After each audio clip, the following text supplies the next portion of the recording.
Dear students, welcome back to my channel Excellent English Zone. Today we are going to discuss the short summary of the poem An Elementary School Classroom in a Slum, Class 12th. तो ये जो poem है an elementary school classroom in a slum Stephen Spender द्वारा कंपोज की गई है। इस पोएम की हम पहले शॉर्ट समरी कवर करेंगे। तो इसकी जो समरी है वो पुअर चिल्ड्रंस के स्कूल बेस पर है कि गरीब बच्चे जो हैं, गंदी बस्तियों के बच्चे जो हैं, उनका क्लासरूम कैसा होता है। जैसा कि इस पोएम का टाइटल है एन एलिमेंट्री स्कूल। एलिमेंट्री होते हैं primary school, classroom in a slum. Slum means गंदी बस्तियाँ। तो गंदी बस्तियों में जो स्कूल हैं वहाँ पर उनका कैसा एनवायरनमेंट है, इस पर पोएट इस पोएम को राइट करते हैं।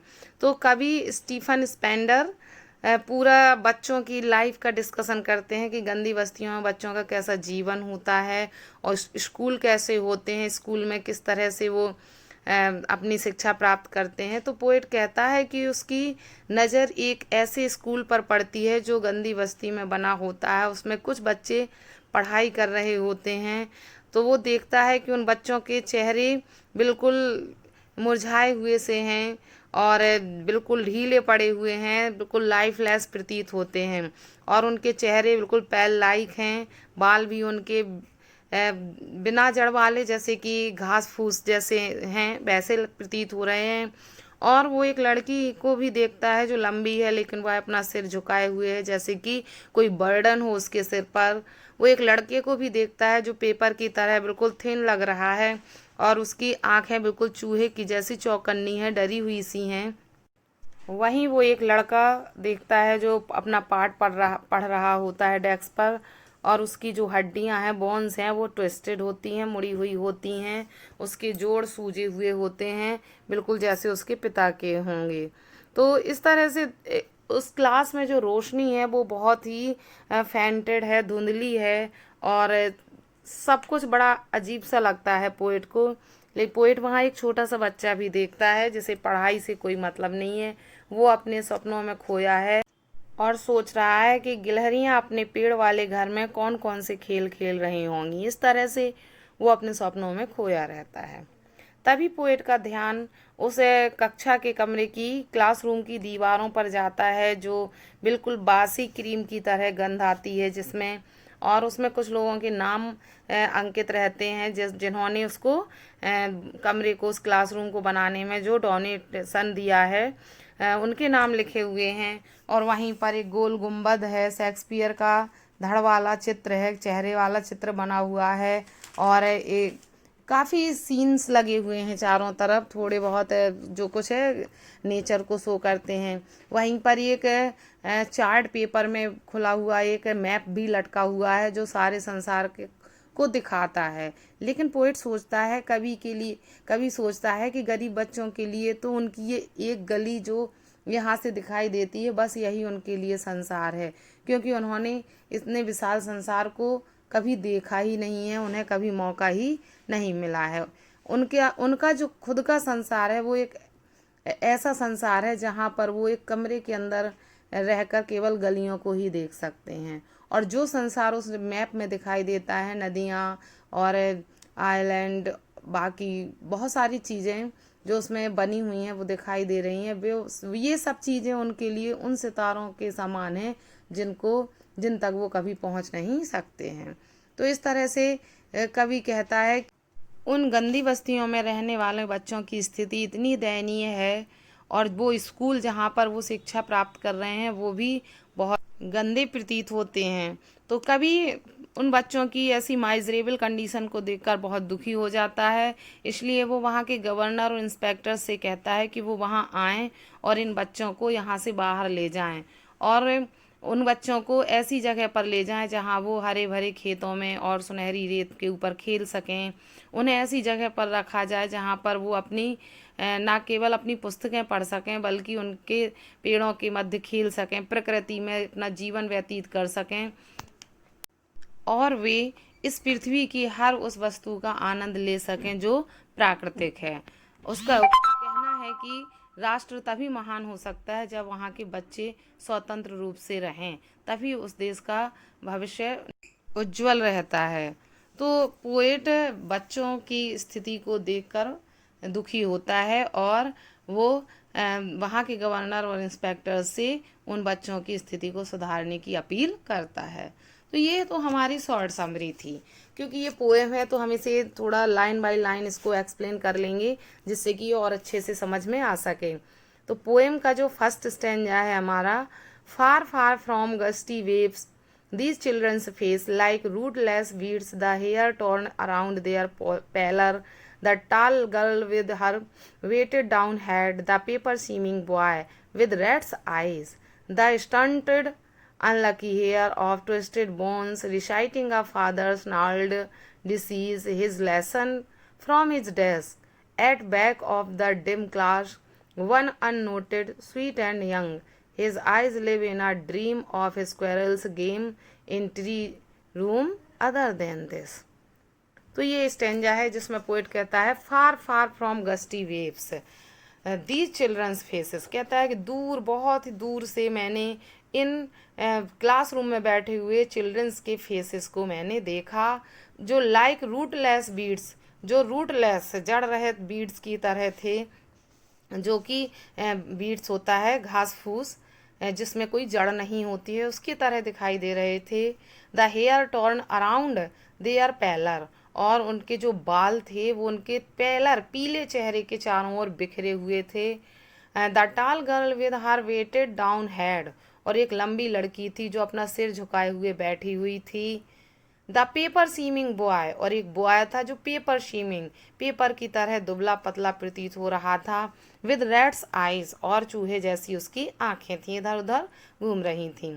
The stunted unlucky heir of twisted bones, और वहीं पर एक लड़का बैठा हुआ था जो स्टंटेड था, अविकसित था, और जो जिसकी बोन्स थी ट्विस्टेड, मुड़ी हुई सी थी। रिसाइटिंग अ फादर्स नाल्ड डिसीज, बिल्कुल ऐसे लग रहा था जैसे कि उसको उसके पिता की जैसी बीमारी लग गई हो, पिता के जैसा, जैसी उसकी हड्डियां प्रतीत हो रही थी। यहाँ पर पिता के जैसा का मतलब है कि पिता की जो अधिक उम्र होने के कारण जो बोन्स थी वो ट्विस्टेड हो गई थी, वैसे ही उसके बेटे की लग रही थी। His lesson from his desk, और वह अपने डेस्क पर बैठा पढ़ाई कर रहा था। At back of the dim class one unnoted, और वहीं पर उसने, पोएट कहता है कि उसने एक चीज़ ये भी नोट की कि उस कक्षा में कहता है कि a back of the dim class, उस अंधकार भरी, डिम रोशनी तो थी लेकिन धीमी थी, उस धीमी रोशनी वाली कक्षा के पीछे एक लड़का बैठा हुआ था, अननोटेड, जिसका पढ़ाई पर कोई ध्यान नहीं था, और स्वीट एंड यंग, बहुत प्यारा और छोटा बच्चा था। His eyes live in a dream, उसकी जो आंखें थीं स्वप्न में खोई हुई थीं। ऑफ स्क्वेरल्स गेम, स्वप्न सोच रहा था कि स्क्वेरल्स जो हैं, गिलहरियां हैं, वो किस तरह से गेम खेल रही होंगी। इन ट्री रूम, अपने पेड़ वाले घर में क्या क्या गेम खेल रही होंगी। अदर देन दिस, और इसके अलावा उसने उसके उसके दिमाग में और कोई विचार नहीं आ रहे थे। तो ये फर्स्ट स्टेंजा का एक्सप्लेनेशन है।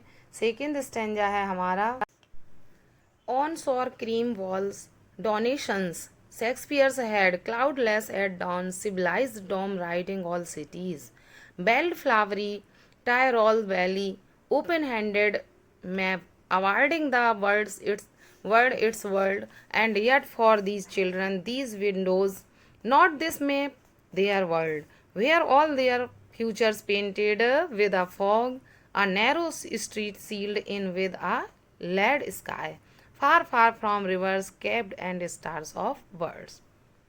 तो ये सेकेंड स्टेंजा है, इसको हम एक्सप्लेन करेंगे।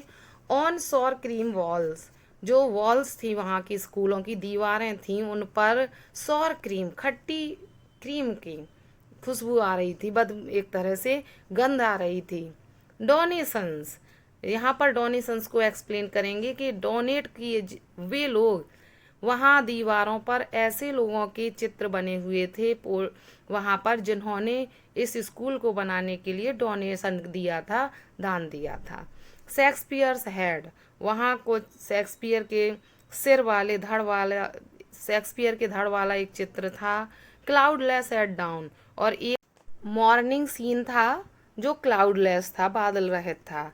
सिविलाइज्ड डोम राइडिंग ऑल सिटीज, और एक सिविलाइज्ड डोम बना हुआ था, गिरजाघर का गुम्बद डोम, एक तरह की छत होती है, वो बना हुआ था जो सभी सिटीज में सिविलाइज्ड था, सिविलाइजेशन का सिंबल था।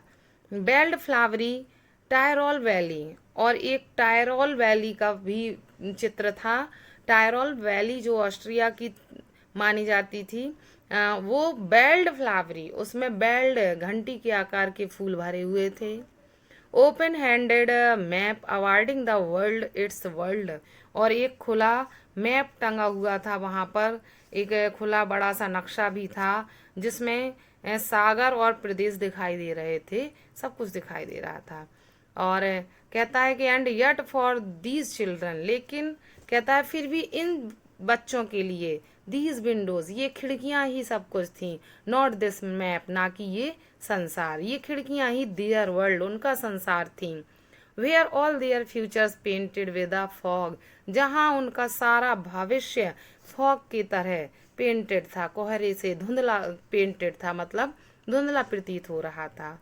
A narrow street sealed in with a lead sky, और जहां से देखने पर उन्हें एक नैरो स्ट्रीट, एक सकरी सी गली दिखाई देती थी जो बादल से सील थी, ऐसा लगता था जैसे कि यहीं बादल समाप्त हो गया हो।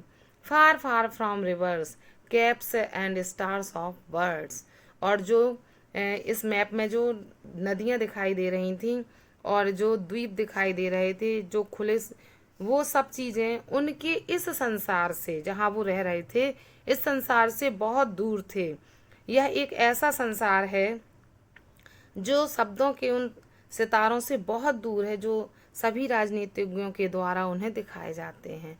कहते हैं कि ये उनका जो संसार है जहाँ वो रह रहे हैं, उस संसार से बहुत दूर है जिस संसार की वो मैप में पढ़ते हैं या राजनीतिक उनके वो स्वप्न दिखाते हैं, उस संसार से इनका संसार बिल्कुल अलग है, डिफरेंट है। थर्ड स्टैंजा है हमारा, surely Shakespeare is wicked the map a bad example with ships and sun and love tempting them to steal for lips that slyly turn in their cramped holes from fog to endless night. On their slag have these children wear skins peeped through by bones and spectacles of steel, with mended glass like bottle bits on stones. All of their time and space are foggy slum. So blot their maps with slums as big as doom. तो ये हमारा third stanza है जिसकी first line है, surely Shakespeare is विग्ड। कहते हैं कि वास्तव में इन बच्चों के लिए, अगर इन बच्चों से अगर हम शेक्सपियर की बातें करें तो ये विग्ड होगी, दुष्टता होगी, क्योंकि बेकार की व्यर्थ होगा। The map a bad example, और अगर हम मैप, संसार का उदाहरण देने के लिए मैप दिखाएं तो ये उदाहरण भी बेकार होगा, बुरा होगा। With ships and sun and love tempting them to steal, कहते हैं कि यदि हम उन बच्चों से जहाज़ों के बारे में और सूर्य के बारे में या सुंदर संसार के बारे में बात करते हैं तो ये केवल टेम्पटिंग देम टू स्टील, उनको चोरी करने के लिए आकर्षित करेगा। For lives that slyly turn in their cramped hole, क्योंकि उनका जो जीवन है वो छिप छिप के इस तंग वातावरण में, इस तंग गलियों में ही व्यतीत हुआ है। From fog to endless night, उनके लिए जो जीवन है वो पूरा जीवन एक कोहरे से भरा हुआ है और ये एंडलेस नाइट के समान है, ये कभी समाप्त ना होने वाली रात की तरह है। On their slag have these children wear skins peeped through by bones and spectacles of steel with mended glass. Poet कहता है कि on their slag have these children, ये बच्चे अब उस स्लैग हैव के समान है, उस धातुमल के ढेर के समान हैं। वियर स्किन से पीप्ड थ्रू देयर बोन्स, उनकी जो हड्डियां हैं वो स्किन से बाहर दिखाई देती हैं। And spectacles of steel with मेंडेड glass, और उन्होंने जो स्पेक्टिकल पहने हुए हैं स्टील के वो पुराने हैं और उनमें ग्लास को मेंड करा दिया गया है, चेंज करा दिया गया है।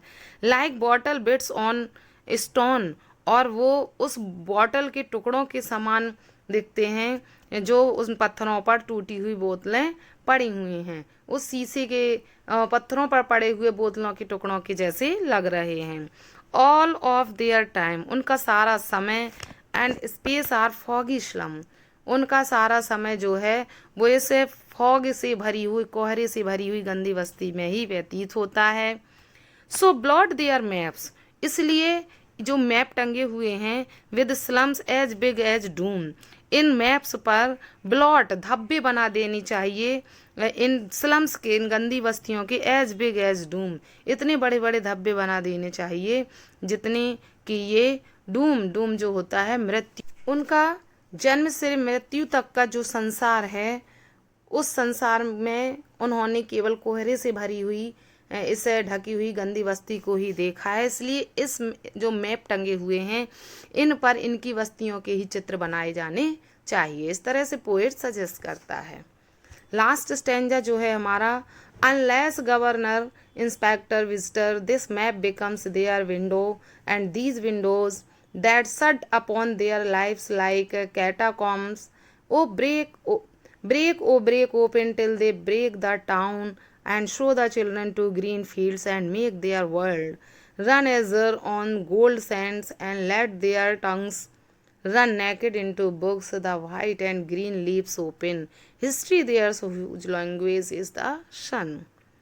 तो ये हमारा फोर्थ स्टेंजा है जिसमें पोएट कहता है अनलेस गवर्नर इंस्पेक्टर विजिटर, वो कहता है गवर्नर से और इंस्पेक्टर और विजिटर, वहाँ पर जो विजिटर आते हैं, जो गवर्नर आते हैं, उनसे कहता है, उनसे संबोधित करते हुए कहता है, this map becomes their window and these windows that shut upon their lives like catacomb, कहता है कि ये जो मैप है उनके लिए उस खिड़की के समान है जिस खिड़की में कैद होकर वो कैटाकॉम की तरह, कब्र की तरह अपना, मैं जैसे कोई कब्र में अपना जीवन व्यतीत करे, जैसे कब्र में कोई इंसान पड़ा रहता है तो कुछ नहीं कर सकता है, और इसी तरह से उनका जीवन हो गया है। इसलिए वो कहता है कि break open till they break the town.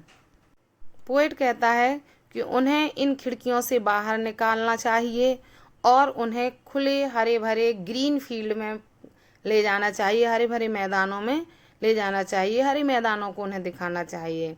And make their world run azure on gold sands, और उनके लिए एक ऐसा संसार प्रदान करना चाहिए या उन्हें एक ऐसे स्थान पर पहुंचाना चाहिए जहां वो सुनहरी बालू में खेल सकें।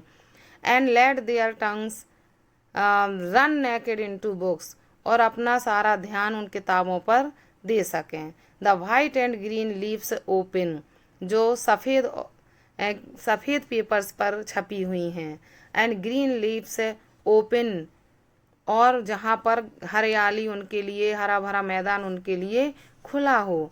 History theirs whose language is the sun, इतिहास उन्हीं का बनता है जिनका जीवन सूर्य के नीचे व्यतीत होता है, सूर्य के नीचे खुले जीवन में जो अपना जीवन यापन करते हैं।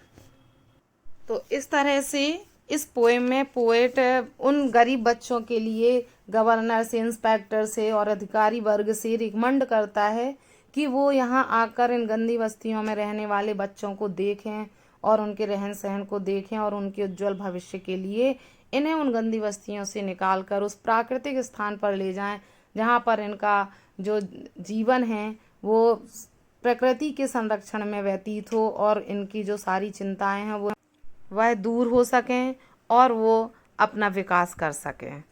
तो ये पोएम इस तरह से गरीब बच्चों के लिए एक अपील थी। तो आई होप आपको पोएम समझ में आई होगी। वीडियो अच्छा लगे तो वीडियो को लाइक करें, अपने फ्रेंड्स को ज़्यादा से ज़्यादा शेयर करें, और अगर आप मेरी चैनल पर नए हैं तो चैनल को सब्सक्राइब करें। Thanks for watching video.